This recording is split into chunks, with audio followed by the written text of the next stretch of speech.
First, on our headline, former Philippine President Benigno Noynoy Aquino, the reserve scion of one of Asia's most famous political families, died on Thursday and he was 61.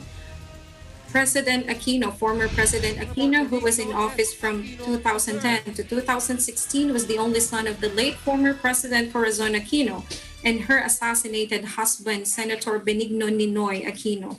Aquino was rushed to the Capital Medical Center in Manila early Thursday, local media reported. Foreign Secretary Teodoro Locsin tweeted his grief over the death of a sea green incorruptible. He said Aquino was brave under armed attack, wounded in crossfire, indifferent to power and its trappings, and ruled our country with a puzzling coldness, but only because he hid his feelings so well it was thought he had none. Prior to his death, Noynoy was reportedly undergoing dialysis for at least 5 months. He was also suffering from diabetes and lung issues. He had also recently undergone a heart operation. Former President Aquino, who was succeeded by President Rodrigo Duterte, wagged an anti-corruption campaign during a term that ushered in key economic reforms. Unusually for the conservative country, former President Aquino remained a bachelor throughout his life, though had relationships with a number of women.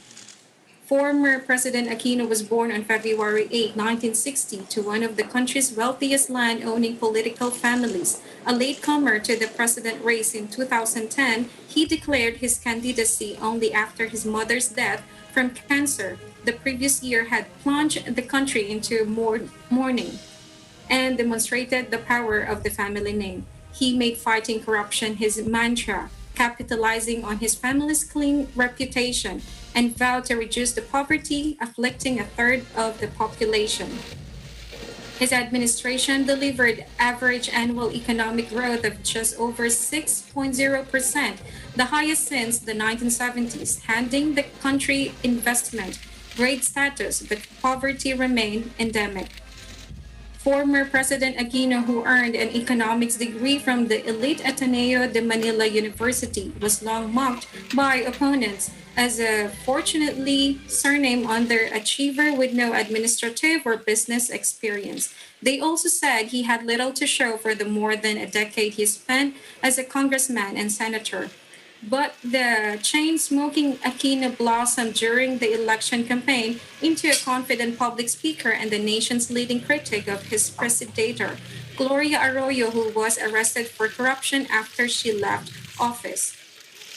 And former President Aquino had a bullet lodged in his neck, one of 5 that struck him when rebel soldiers attacked the presidential palace in 1987 in a coup attempt against his mother that killed 3 of his bodyguards.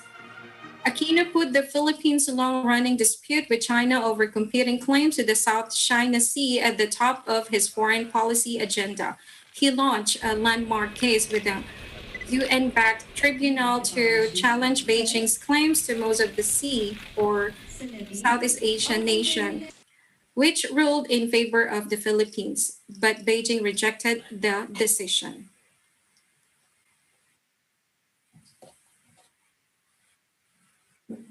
Tribute